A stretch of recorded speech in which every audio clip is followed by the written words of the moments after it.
Welcome to the Blues Brothers podcast, a show in which we share the challenges, insights, and triumphs that come with taking e-commerce brands from 7 figures to 8 figures and beyond, and building the remarkable teams behind them. I'm your co-host, Sebastian Bench, and joining me as always is the brilliant Nathan Pedro. How you doing? Living the dream. How are you? Living the dream. Today we're going to be unpacking why most agencies aren't right for you. We're in an industry where there's a lot of skepticism, criticism, low NPS scores when it comes to marketing agencies. And personally, having talked with thousands of e-commerce operators now, I think a lot of agency client partnership failures stem from not thinking through the following question, which is, what problem are you trying to solve with an agency? I really don't think operators spend enough time thinking through that question. And I don't mean you need to be spending 3 months finding an answer. I think a useful skill to learn is to think through, unpack, and critically appraise decisions and then make those decisions fast. But what we usually see is operators partnering up with an agency, but a failure occurs because they weren't specific enough with the problem that they're hoping that agency will solve.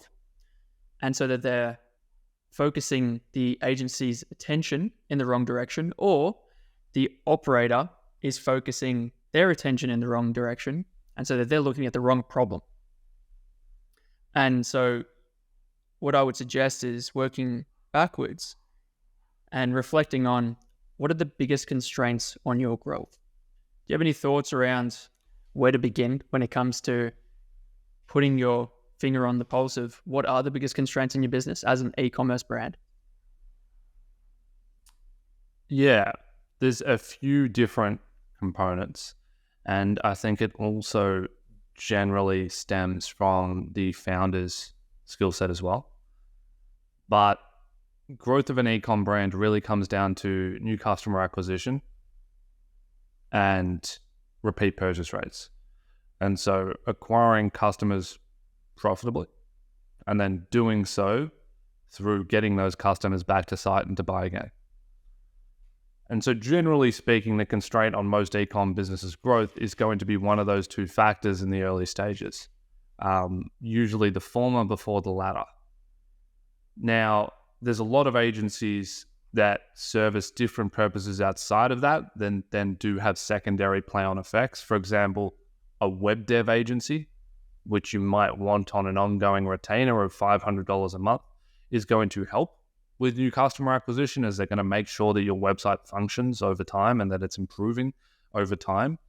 But is it specific enough to solve new customer acquisition? Probably not.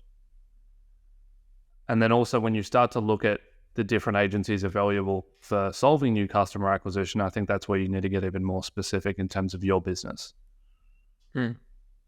Yeah, so generally speaking, from our experience, especially the early stage brands that we work with, the biggest constraint is some derivative of customer acquisition, either new or repeat purchase. And I think the question that you should ask yourself, you said before, really pertains to the founder's skill set, is why can't you solve that problem yourself?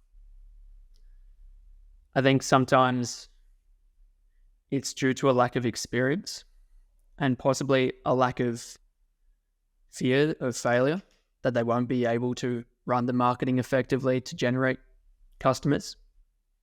Or they're so overwhelmed with the varying responsibilities that they carry, and so they don't have the time to learn that skill themselves. But I think you should, in the very first instance, consider, is this worth my time handling the marketing and generating customers through marketing? I think for from day zero, I really do think it serves you well to learn, to have exposure to that skill set and start learning skills, because later down the line, it will serve you in being able to validate the agency that you bring on board to help with your marketing. But going with the decision that you can't solve it yourself, you don't have the time or you don't have the experience, then you need to get clear on what kind of support do you need. So do you need a better website because it's not converting? Or do you need better media buying? Do you need better creative? So ask yourself, what are the outcomes you're looking to achieve? What is the expected ROI from that outcome? And then what's the expected time frame of delivery? Because that will then inform the specific skills that you're needing to find within an agency, the specific proficiency that they will have to offer you, and the level of support you need. So whether it's a one-off build of a campaign, maybe it's the setup and integration of your marketing platforms to your website, make sure there's a measurement piece there so you're actually tracking conversions well. Or do you need someone part-time, like a freelancer? Do you need someone full-time, which generally is definitely not the case? Or do you need a full team? And that's where an ongoing agency partnership makes sense. Anything to add there around the sort of putting a finger on the pulse of what proficiency you need?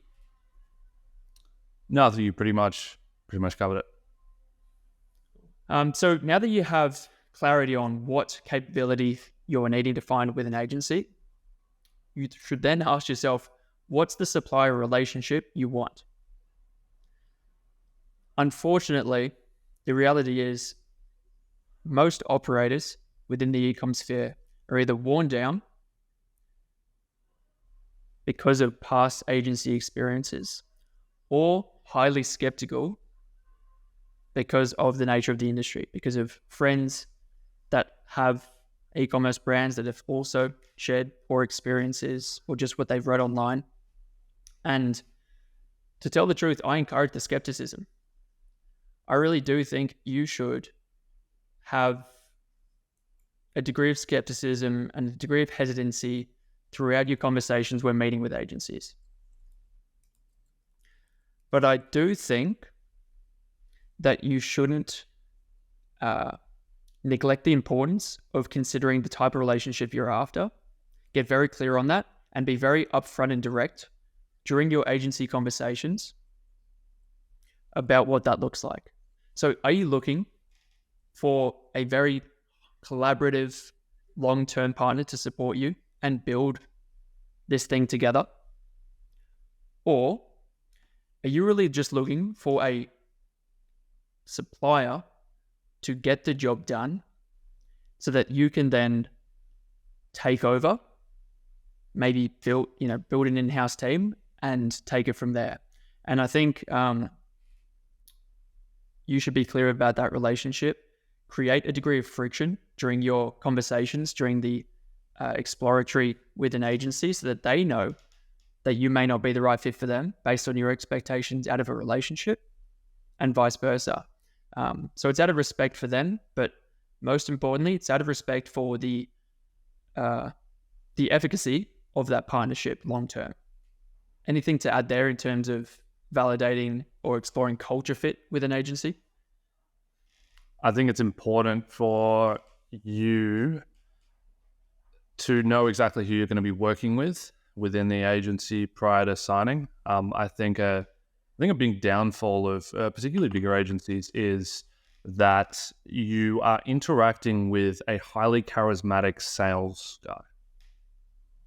And you then get sold on a dream by that sales guy, and then you get moved to the actual team who, generally speaking, and this is going to be a huge generalization, and tell me if I'm wrong here, but if you're going to be working with a paid media agency who's incredibly technically proficient, they're not going to have anywhere near the degree of charisma that sales guy is.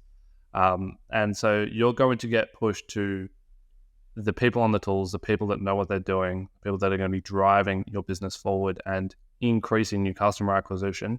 But there is going to be a disconnect from what you expected based on the people that you interacted with versus the people that you're now going to be working with on a day-to-day basis. So it's really important that you should be asking the question, who exactly is going to be on my account? And can I learn something about them? Can I learn what other kinds of brands they've worked on? Can I learn about how long they've worked in the agency? Can I learn about their experience before the agency? Knowing all of these things before suddenly committing to an agency, I think is really important for ensuring that you do have that culture fit. For sure. I think results are number one. I think you do need to ensure that the commercial outcome is always the top priority. And so possibly you're not going to become best friends with the person you're working with. You don't need to be the same type of individual, share the same personality type.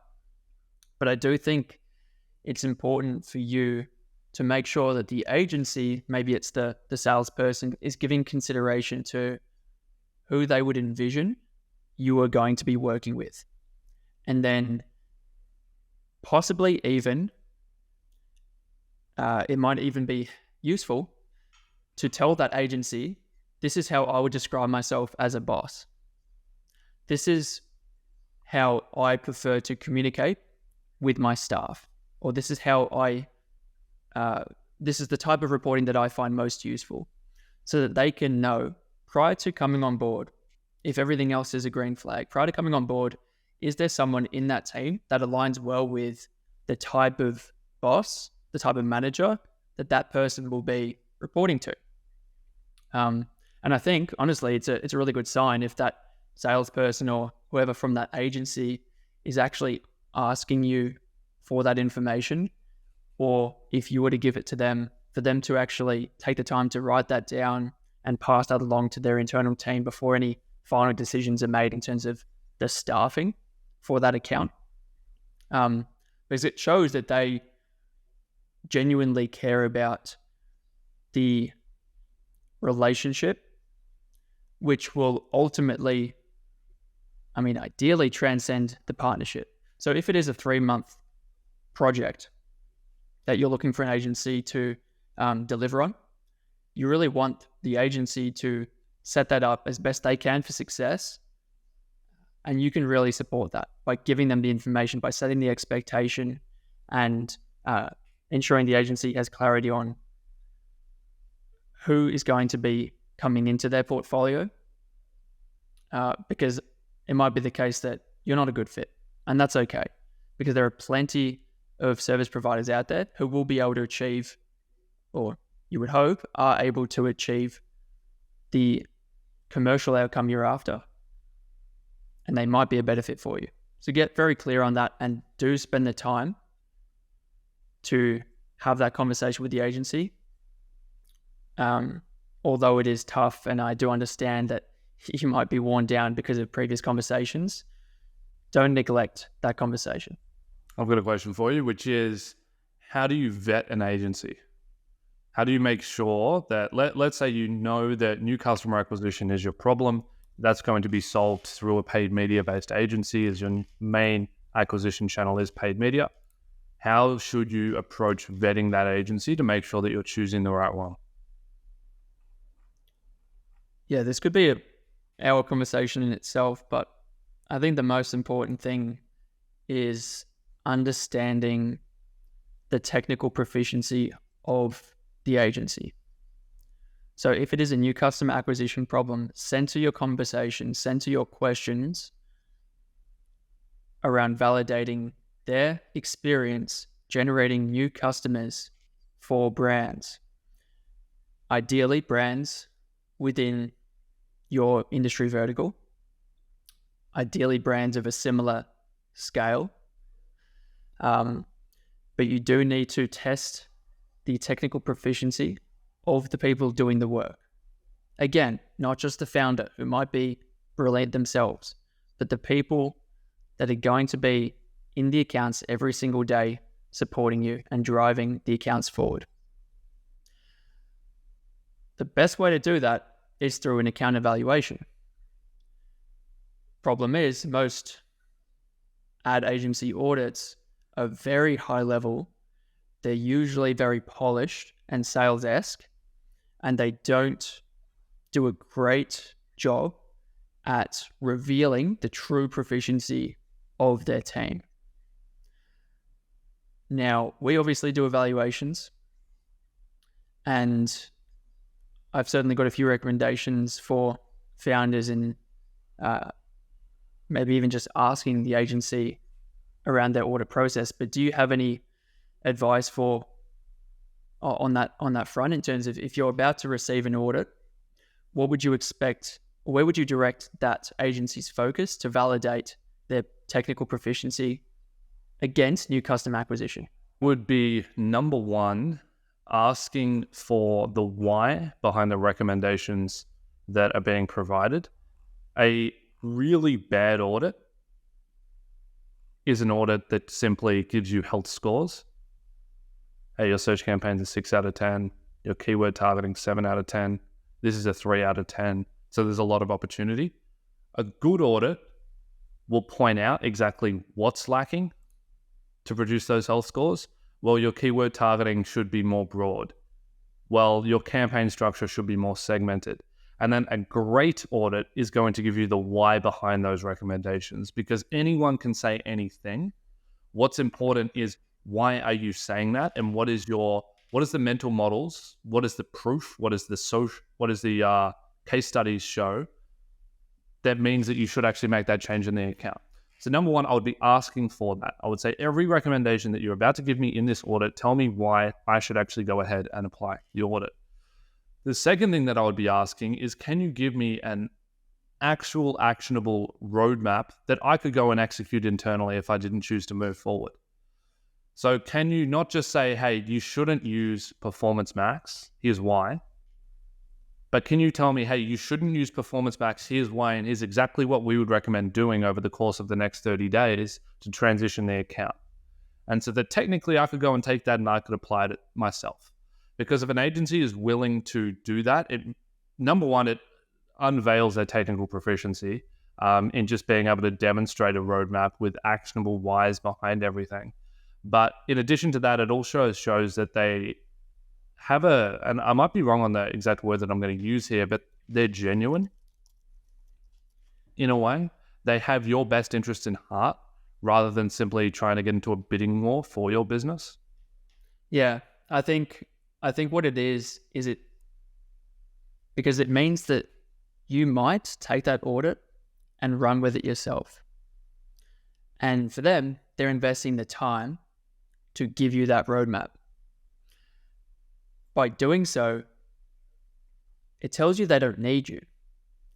And so you can rest a little bit easier knowing that you're not getting sold some crazy dream, because they are so hungry, they are so in need of clients that they're just going to say anything to get you across the line.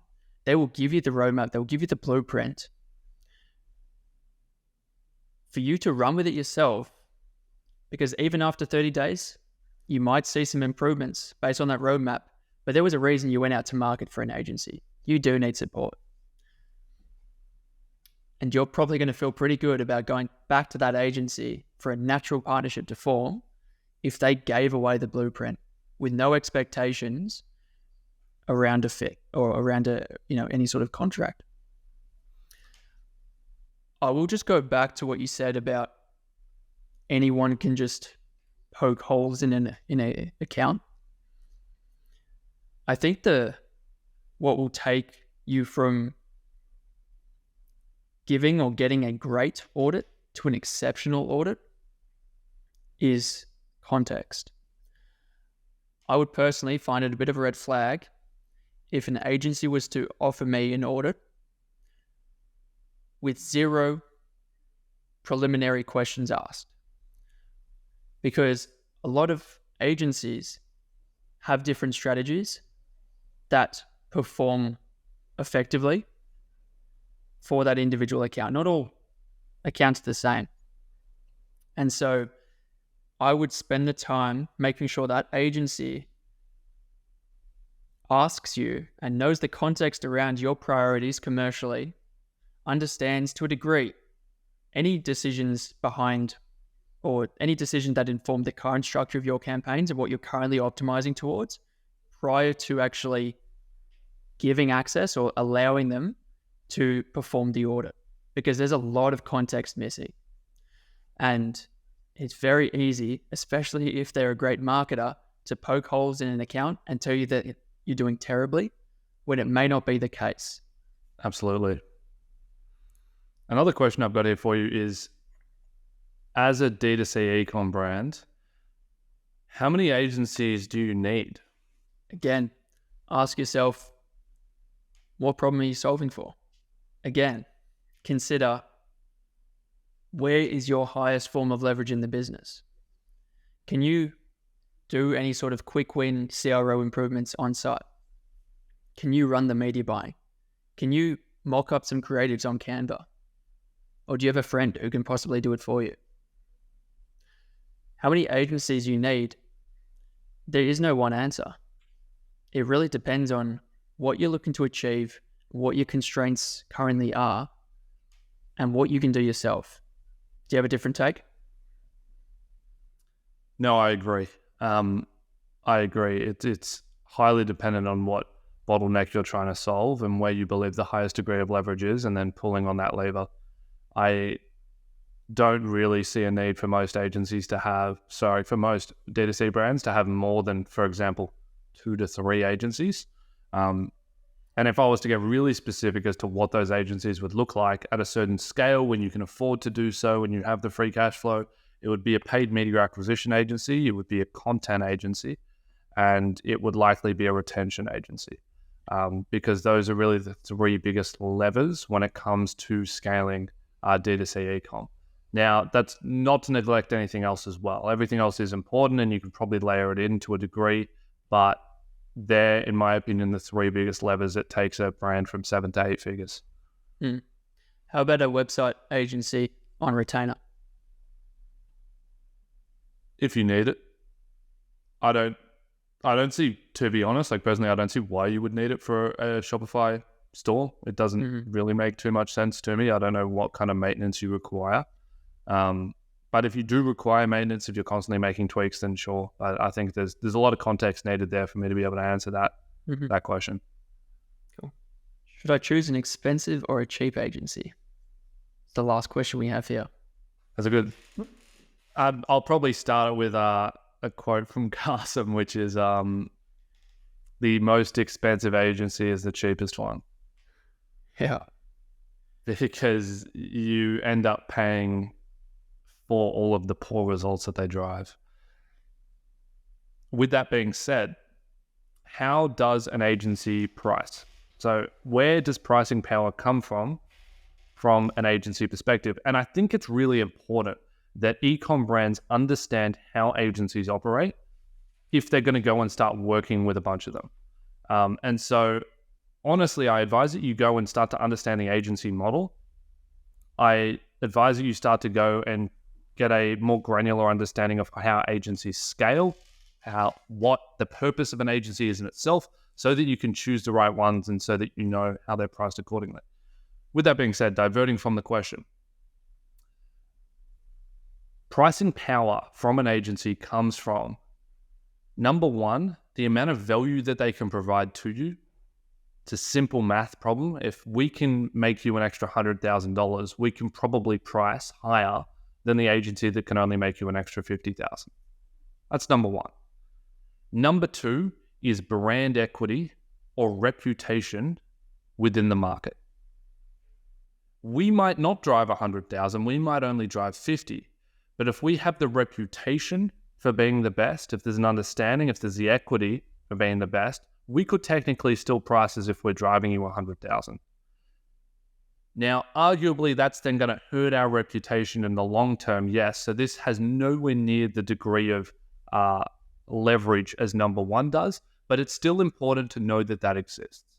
And the reason why it's important to know that that exists is because you can be doing number one, the agency can scale, build a bunch of reputation, and then start driving poor results, and you catch them at the wrong time. And so this is the issue with most agencies that have 80 to 120 staff, is that you'll go to them out of the incredible brand equity that they've built. You get a Facebook ad from them every single day. And so you're like, okay, well, if these guys are running a marketing for themselves this well, if they've got all these awards, if they've got all these people, if they've got all this talent, if they've got all this brand equity and 195-star reviews, they must be incredible. They've got brand testimonials from the number one brand in our niche that we want to be, who we're competing with. They must have got them there so they can get us there. But what you have to realize is that if they've scaled that quickly, there was probably an erosion in service delivery. And as a consequence, they're able to price as if they're going to give you that value, but they're not actually going to deliver. So when I say a cheap agency is the most expensive agency, there's a degree of nuance within that, which is that understand pricing power based on brand equity within the market, and understand that that doesn't necessarily mean it's a direct reflection on value being provided. There are very large agencies out there that are pricing in the top 5%, but they're not delivering the top 5% of value. So pricing is not synonymous with value being delivered, but it's a good indicator. What are your thoughts on that? Yeah, I totally agree. And it makes sense. I mean, it's just like with anything, it's an expected return. And the greater their brand presence, the lower the perceived risk is. But I would say don't don't ignore the little guy, the possibly one-man band who's been running paid media for the last 4 years throughout university, and he is sharp. He is in all the Reddit forums, he's in all the community groups, and he only has a small handful of clients, and he's very hungry for you to deliver and earn your trust. I think there's a separate conversation you need to have with them around what they're looking to build, what their processes are like, what their capacity is like, and make sure that they're rock solid. But just a kind of a side comment, don't ignore the little guy that you haven't seen online, that you haven't received a Facebook ad for, who has just been sharpening their craft for the last 4 years. Last thing I'll say is around, and I know I'm kind of beating the drum over and over, but I think it really does, again, come down to expectations. You want the partnership to be commercially viable. But let's use a new customer acquisition or a traffic agency. Sometimes what you're after is not just good media buying. Sometimes, as a relatively inexperienced e-com operator, you need support, you need some advisory, you need some education. And so be careful not to conflate the cost of management to the value being provided. Because if you do need that education piece, if you do need advisory on a wider e-com level, but you're working with a paid ads agency who can actually offer that advisory and that education, it may not be commercially viable, dollar in, dollar out, for the first 3-4 months, but you might profit greatly in terms of information and support. And so again, ask yourself what you're needing from an agency, and that will help you understand, is an expensive agency actually expensive for me based on what I'm looking for? I agree. Any last comments about why most agencies aren't right for you? No, I think we covered a lot of it. At the end of the day, when you're looking for an agency, you need to be, number one, asking yourself the question, what problem am I trying to solve here? Why am I even going to market to find an agency? And can this agency solve that problem? And then number two is going through an extensive vetting process, which is that understand the agency model is one that anyone can get into. There's an incredibly low barrier to entry, unlike comparatively SaaS. To start a software product, you have to invest at least $50,000 to $100,000 upfront just to make the product. And that's really cheap. Comparatively, with an agency, you could start one today. You could stop watching this podcast, you could create an ABN, and you've started an agency. And so because there's such little barrier to entry, there's just thousands, tens of thousands, hundreds of thousands of agencies out there. And so you have to be careful when you're playing around in the space. You have to understand that a lot of these people might not have even ever done any paid media and they just want to sell the service and maybe offshore it. A lot of these big agencies don't actually have in-house teams. Funny enough, they're white labeling other agencies that are out offshore as well. I could name quite a few that do that. And so get an understanding of how to vet an agency before you actually even go and start looking at engaging with one. And ask the core question of, why do I need them? What problem am I trying to solve? And then understand pricing power within the agency model and how it usually is indicative of value, but that there are exceptions to the rule. Absolutely. That was today's show. For those of you listening, grateful for your time, and catch you soon.